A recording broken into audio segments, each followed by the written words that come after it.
बिस्मिल्लाहिर्रहमानिर्रहीम अस्सलामु अलैकुम dear viewers, welcome to nursing lecture with Imtiaz. Dear viewers, आज के सेशन के अंदर हम बात करेंगे वायरोलॉजी यानी वायरस के बारे में। वायरस हमारे आज के लेक्चर के ऑब्जेक्टिव होंगे कि हम वायरस को डिफाइन करेंगे। इसके अलावा वायरस की क्लासिफिकेशन क्या होती है उसके ऊपर बात होगी।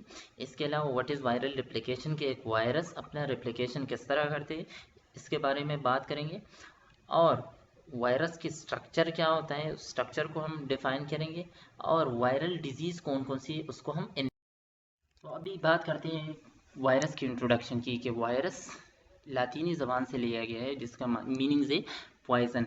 इसके अलावा ये स्मॉलेस्ट इन्फेक्शन एजेंट है। और सेकंड जो मोस्ट इम्पोर्टेंट थिंग है, ये ओब्लिगेटरी इंट्रासेलुलर पैरासाइट है। मीन्स के सेल्स के अंदर ये दाखिल हो जाते हैं तो वहाँ पे ये पैरासाइट हो जाते हैं, यानी सेल के आउटसाइड होते हैं, तो वायरस के अंदर कोई रिप्लिकेशन नहीं होती। वायरस के अंदर जो जेनेटिक मटेरियल होते हैं वो डीएनए के या आरएनए के फॉर्म के अंदर प्रेजेंट होते हैं और उसके सराउंड में प्रोटीन कोड प्रेजेंट होता है जिसको हम कैप्सिड कहते हैं। अगर हम साइज़ की बात करें तो वायरस की साइज़ 20 to 400 नैनोमीटर है, इसलिए हम इसको लाइट माइक्रोस्कोप से नहीं देख सकते और सिर्फ इलेक्ट्रॉन माइक्रोस्कोप से देख सकते हैं।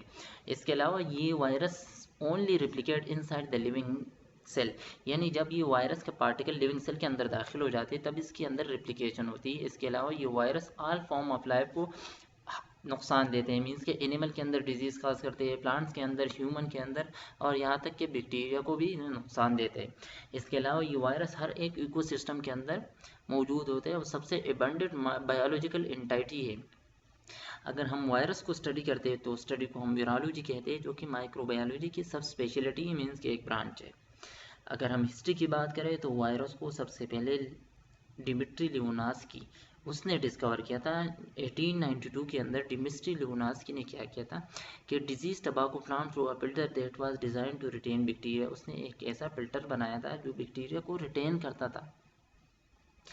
उसने टबाको वाले प्लांट जिसके अंदर बीमारी हुई थी उसके पत्तों को लिया और उस फिल्टर में से उसको फिल्टर किया, तो उसने देखा कि मेरा जो फिल्टर है ये तो बैक्टीरिया को रिटेन कर देगा, लेकिन जो फिल्टर वाला फ्लूइड था उसने कि हेल्थी तंबाकू का जो प्लांट्स था उसके अंदर इंजेक्ट किया तो उनके अंदर एक बीमारी पैदा होगी और उस बीमारी को उसने नाम दिया टोबैको मोज़ेक डिजीज़। उसके बाद क्या हुआ कि ये डिमिट्री लियोनास्की का यही मानना था कि still believe that the infection agent to be bacterium, means के मेरे फिल्टर में से जो गुजरा हुआ है, जो बड़े बैक्टीरिया है वो तो फिल्टर ने रिटेन कर दिए, लेकिन जो फ्लूइड के अंदर है और वो फ्लूइड मैंने हेल्थी प्लांट्स को इंजेक्ट कर दिया, उसके अंदर बीमारी हो गई। तो इसका मतलब कि इसके अंदर छोटे बैक्टीरियाज भी होते हैं जिसको हम बैक्टीरियम कहते हैं, और वो इस फिल्टर में से गुजर गए और जो फ्लूइड फिर मैंने इंजेक्ट कर दिया तो उसकी वजह से उस तंबाकू जो प्लांट्स था उसके अंदर बीमारी हो गई। बट लिटरली मार्टिनियस बिजरिंग ऑब्जर्व दैट, उसके बाद में क्या हुआ कि मार्टिनियस बिजरिंग इन अदर साइंटिस्ट था, उसने ऑब्जर्व किया कि जिसको डिमिट्री लियोनास की बैक्टीरियम कहते हैं, स्मॉल बैक्टीरिया कहते हैं, असल में ये रियल जो दूसरे बैक्टीरिया है उससे अलग है। He finally made distinction between virus and bacteria in 1899। 1899 के अंदर मार्टिनियस बिजरिंग ने क्या किया कि उसने फाइनली वायरस और बैक्टीरिया के दरमियान फ़र्क वाज़ेह कर दिया। 1935 के अंदर क्या हुआ कि invention of electron microscope made it possible to see virus for the first time 1935 के अंदर इलेक्ट्रॉन माइक्रोस्कोप की इन्वेंशन के बाद साइंटिस्ट इस काबिल हो गए कि उन्होंने वायरस को। अगर हम कैरेक्टरिस्टिक की बात करें तो virus smallest infection entity ranging between 20 to 400 nanometer, ये स्मॉलेस्ट इन्फेक्शन काजिंग एजेंट है जिसकी साइज है 20 से लेकर 400 nanometer. The uric virus is about 100 the size of the uric bacteria, means के जो एक वायरस है अगर हम 100 वायरस को इकट्ठा कर ले, सही, तो 100 वायरस और एक बैक्टीरिया ये दोनों इक्वल है। It is in A cellular और सब सेलुलर पार्टिकल, ये कंप्लीट सेल नहीं है इसलिए हम इसको न तो प्रोकैरियोटिक न यूकैरियोटिक कहते हैं। इसलिए ये ए सेलुलर है, मीन के एब्सेंट ऑफ सेल है, या सब सेलुलर पार्टिकल है, या सेल का एक हिस्सा है, क्योंकि ये तो या डीएनए है या आरएनए है। इसके अलावा हम इसको काउंट करते हैं कि boundary of life the consider between living and non living, means के जब वायरस के पार्टिकल सेल के अंदर दाखिल होते हैं तो हम उसको लिविंग काउंट करते हैं, और सेल के बाहर होते हैं, इन्वायरमेंट में घूम रहे होते हैं तो हम उसको नॉन लिविंग पार्टिकल के अंदर काउंट करते हैं। इसके अलावा ये ओब्लिगेटरी इंट्रासेलुलर पैरासाइट मीन्स के required host cell for their growth and replication. इसको रिप्रोडक्शन के लिए, अपने रेप्लिकेशन के लिए होस्ट सेल रिक्वायर्ड होती है, तो समझते इसको कहते हैं ओब्लिगेटरी इंट्रासेलुलर पैरासाइट। इसके अलावा virus infect all types of organism, एक कैरेक्टरिस्टिक इसके ये है कि ये एनिमल, प्लांट, बैक्टीरिया और ह्यूमन के अंदर डिजीज। अगर हम स्ट्रक्चर की बात करें, वायरस है सिंपल स्ट्रक्चर है, आइदर डीएनए या RNA, never both includes in protein coat, some है लिपिड लैब। अगर हम स्ट्रक्चर की बात करें तो जनरली वायरस की स्ट्रक्चर सिंपल होता है कि या तो डीएनए पे मुश्तमिल होगा या आरएनए, ये नेवर बोथ, यानी दो डीएनए और आरएनए एट टाइम एक वायरस के अंदर प्रेजेंट नहीं होते। आरएनए या डीएनए प्रेजेंट होगा और उसके सराउंड में प्रोटीन कोट होते हैं जिसको हम कैप्सिड कहते हैं, और some virus surround by capsule or envelope, उस जो लिपिड लेयर का बना होता है। कुछ वायरस में से लिपिड लेयर भी उसके आउटर सरफेस पे प्रेजेंट होता है। It's fail to go on artificial media, means के जैसे बैक्टीरिया की हम ग्रोथ करवा सकते हैं आर्टिफिशियल मीडिया पे, वायरस की ग्रोथ हम नहीं करवा सकते। Not sensitive to antibiotic, antibiotic का वायरस के ऊपर कोई असर नहीं होता। सब वायरस के पास एंटीजन प्रेजेंट होते हैं जिसके जरिए वो आइडेंटिफाई करते हैं, अटैक करते हैं and enter target host. For example hepatitis C virus के पास भी एंटीजन प्रेजेंट होते हैं जो हमारे लीवर के साथ आ जाते हैं। सेम इज इट अगर हम HIV वायरस की बात करते हैं तो हमारे टी लिम्फोसाइट के ऊपर उसके लिए रिसेप्टर प्रेजेंट होते हैं, वो जो वायरस के ऊपर एंटीजन होते हैं उसको गाइड कर रहा होता है और टी सेल तक उसको ले जाता है। वायरस की जो स्ट्रक्चर है ये सिंपल स्ट्रक्चर है।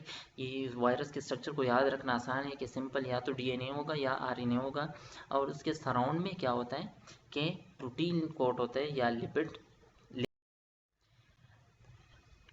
अगर हम वायरस पार्टिकल की बात करें उसको हम कहते हैं वेरियोन, जो कि मेनली 2 और 3 पार्ट्स पे मुश्तमिल होता है।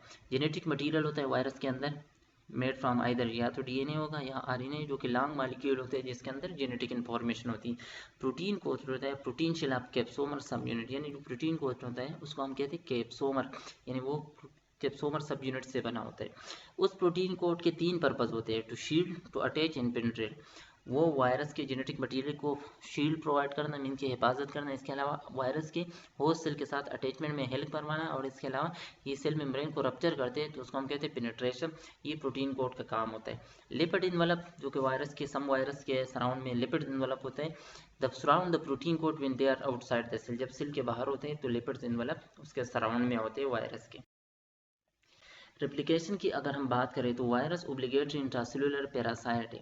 अगर इसको रेप्लिकेशन करना है तो इस must enter and replicate in living cell in order to reproduce themselves. अगर उन्होंने अपनी ग्रोथ करवानी है, ग्रोथ साइकिल को स्टार्ट करवाना है, तो उसके लिए मस्ट है कि वो लिविंग सेल के अंदर दाखिल हो जाए। सबसे पहले वो अटैच होगा लिविंग सेल के साथ, उसके बाद उसके सेल में मेम्ब्रेन या प्लाज्मा मेम्ब्रेन को पेनिट्रेट करते हैं। उसके बाद थर्ड वाले जो प्रोसेस है वो अनफोल्डिंग है कि ये लिपिड बाइलेयर को रिमूव करते हैं। उसके बाद ट्रांसक्रिप्शन एंड ट्रांसलेशन के हमारे राइबोसोम्स के पास मैसेज पहुंचा देते हैं, और उसके बाद राइबोसोम प्रोटीन्स बना देते हैं, इनके प्रोटीन सिंथेसिस। उसके बाद मिचुरेशन वाला प्रोसेस होता है कि वो जो वायरस राइबोसोम्स को ऐसे मैसेज पहुंचा देते कि वायरस जो प्रोटीन के पार्टिकल बनाओ, लेकिन जैसे हमारे हैं। अगर आरएनए वायरस है तो राइबोसोम आरएनए जैसे ही प्रोटीन बनाते हैं, उसके बाद मेच्योर हो जाते हैं, असेंबल में इनके इकट्ठे हो जाते हैं, और उसके बाद रिलीज होते हैं, रिजल्टिंग इन सेल रप्चर हो जाते हैं और वायरस के पार्टिकल नियर बाय सेल्स के सराउंड में पहुंच जाते हैं। अगर हम वायरल डिजीज़ की बात करें तो वायरल डिजीज़ वो बीमारियां होती हैं जिसकी कॉजेटिव एजेंट वायरस हो। For example chicken pox, flu जिसको हम इन्फ्लुएंजा कहते हैं, इसके अलावा human immune deficiency syndrome, AIDS जिसके कॉजेटिव एजेंट HIV है जो कि वायरस है, HPV ह्यूमन पापिलोमा वायरस है, इसके अलावा इन्फेक्शन मोनोन्यूक्लोसिस वायरल डिजीज़ है, मम्स, मीजल एंड रोबेला, इसके अलावा shingles, viral gastroenteritis, stomach flu जिसको हम कहते हैं वो भी वायरल डिजीज़ है, viral hepatitis, viral meningitis and viral pneumonia. ये वो बीमारियां हैं जिसके कॉजेटिव एजेंट वायरस है। तो this is all about virus. Thank you for watching. For more lecture visit Nursing Lecture with Imtiaz.